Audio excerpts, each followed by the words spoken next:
नमस्कार, good afternoon. तर बघा, आज मी सांधिवाताबद्दल थोडं बोलणार आहे. तर कालपासून माझं दुखत होतं. मला वाटते काल दवाखान्यातून आल्यापासून माझं दुखत होतं, त्याच्यामुळं मी काहीच केलं नव्हतं. काम नाही ना काय नाही, झोपूनच होते. त्याच्यावर आता 5 वाजता उठले. तर सांधिवाताचं दुखणं एक असं आहे, म्हणजे मला जेवढी माहिती आहे ना तेवढी मी तुम्हाला सांगते आज. म्हणजे मी काय एवढं हुशार नाही आहे, पण जेवढी माझ्या बाबत घडलं ते तुम्हाला सांगते. फक्त थोडंसंच आपलं जे मला माहिती आहे सांधिवाताबद्दल. तर मला वयाच्या बघा 20 वर्षाची किंवा 25 वर्षाची होती त्यावेळेस मला सांधिवात झाला. तर लोकांना वाटायचं की कमी वयामध्ये सांधिवात होत नाही. तर मला पण तसंच वाटायचं की एवढं लवकर काय सांधिवात होत नाही. प्रत्येकजण म्हणायचं की 40 नंतर सांधिवात होतो, एवढ्या लवकर कसं काय झाला, मग तुला काही सांधिवात नसल, तू काम करत जा, असं करत जा, झोपून राहती म्हणून सांधिवात झाला असेल. म्हणजे प्रत्येकाचे वेगवेगळे विचार होते त्या टायमाला. म्हणजे प्रत्येकाची राय वेगळी असते. आता आपल्याला तर हे माहिती आहे, असं नाही की प्रत्येकजण एकाच विचाराची लोक असतात. प्रत्येकजण मला वेगवेगळं सांगायचं. कुणी म्हणायचं कामच करत नाही म्हणून दुखत असेल, कुणी म्हणायचं झोपून राहती त्याच्यामुळं दुखत असेल.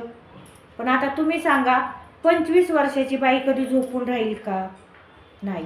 जिला 3 लेकरं होती, मग 3 लेकरांची शाळा वगैरे, त्यावेळेस माझी मोठी पोरगी मला वाटतं 10वीला का काय होती, 10वीला का 10वीला असताना मला सांधिवाताला सुरुवात झाली फर्स्ट टाईम. मग त्यावेळेस फर्स्ट टाईम मला काही माहिती पण नव्हतं की सांधिवात म्हणजे काय असतो किंवा काय नाही. मग पहिल्यांदा मी पोट दुखायला म्हणून दवाखान्यामध्ये गेले. मग डॉक्टरने त्याच्यावरती गोळ्या वगैरे दिल्या. पोट राहिलं माझं 2 दिवसांनी. परत मग असं एक बोट दुखायला लागलं, दुसरं दुखायला लागलं, दुखायचं सुजायचं, दुखायचं सुजायचं. पण मला हे माहितीच नव्हतं की हे सांधिवाताची लक्षणं आहेत म्हणून. मग मी घरातलं काम वगैरे करायचे, दुखतंय तर दुखू जा म्हणायचे. घरातलं धुणं भांडी पाणी भरणं ही तर माझी रेग्युलरी कामं होती. त्याच्यानंतर मी कामाला पण जायचे, पण एवढं काही लक्ष दिलंच नाही. मग असं खूप वेळा म्हणजे खूपच दुखायला लागलं सारखं. मग कधी हातच उचलायचा नाही, कधी चालायलाच यायचं नाही, कधी उठायलाच यायचं नाही. एक वेळेस तर एवढं व्हायचं की विचारायलाच नको, झोपूनच राहायचं. मग पहिल्यांदा मी डॉक्टरकडे दाखवलं. म्हणजे आपलं असलं साधा होमिओपॅथिक नसतो का, घरगुती असतो, ज्याला आपण आपला म्हणजे घरगुती डॉक्टर म्हणतो, किंवा आपण प्रत्येकजण घरातले त्या डॉक्टरकडे जात असतो. तर मी पहिल्यांदा तशा डॉक्टरला दाखवलं. मग त्यांनी पहिल्यांदा गोळ्या दिल्या, पण काही फरकच पडाना गेला. मग ते एकदा म्हणले की तुम्ही आहे ना सांधिवाताची टेस्ट करून बघा किंवा थायरॉईडची टेस्ट करून बघा. त्याच्यानंतर मी सांधिवाताची, थायरॉईडची, नंतर रक्ताची, कॅल्शियमची, खूप साऱ्या अशा टेस्ट मी केल्या. मग त्याच्यानंतर मला कळालं की सांधिवात झालाय म्हणून. मग त्यावेळेस मला काही एवढं वाटलंच नाही, म्हणजे एवढं काही सिरियस घेतलंच नाही. मग तो डॉक्टर पण मला म्हणला की तुम्ही ससूनला जावा, की ससूनला सांधिवाताचे स्पेशालिस्ट आहे.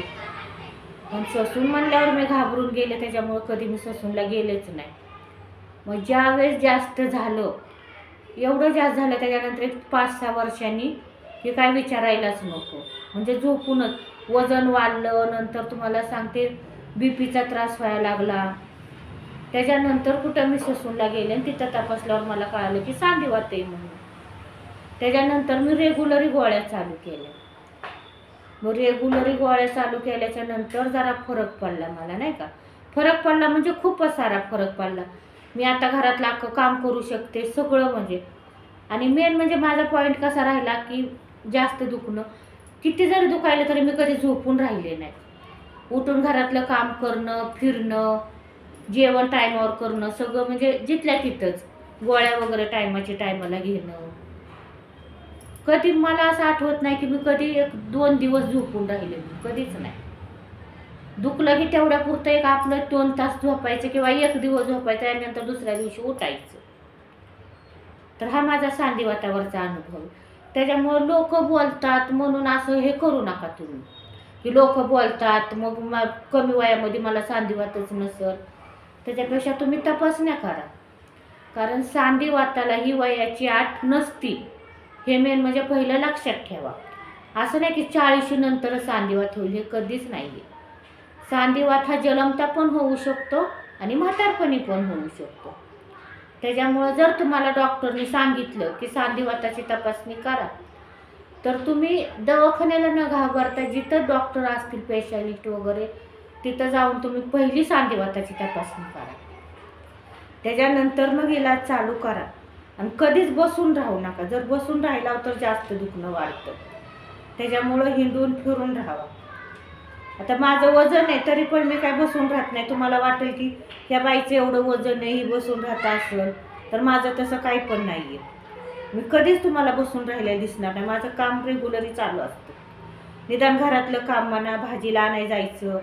आता फिरायला इकडं आल्यापासून जात नाही, पण आता जाणार आहे फिरायला पण, कारण पोरगी मला म्हणली वजन कमी झालंच पाहिजे.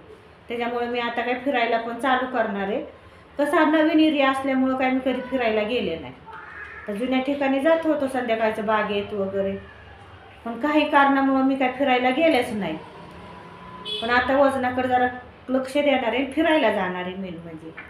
पण असं नाही की माझं वजन असल्यामुळं मी कोणत्या गोष्टीला नडते, तसं काही नाही. काम आपलं रेग्युलरी चालू ठेवायचं. काम केलं तरच शरीर चांगलं राहतं. त्याच्यामुळं तुम्ही गोळ्या टायमाला खावा, जेवण टायमावर करा, आणि मेन म्हणजे दुसऱ्याकडे कधी लक्ष देऊ नका. कारण बाकीचे कसे असतात तुम्हाला चिडवायलाच बसतात की असं कसं झालं बाई, कसं दुखायला लागलं तुझं, तू कामच करत नसशील, तुझं वजनच वाढलंय. ह्या गोष्टींना तुम्ही इग्नोर करा. जेवढं इग्नोर करता तेवढी तुमची तब्येत चांगली राहील.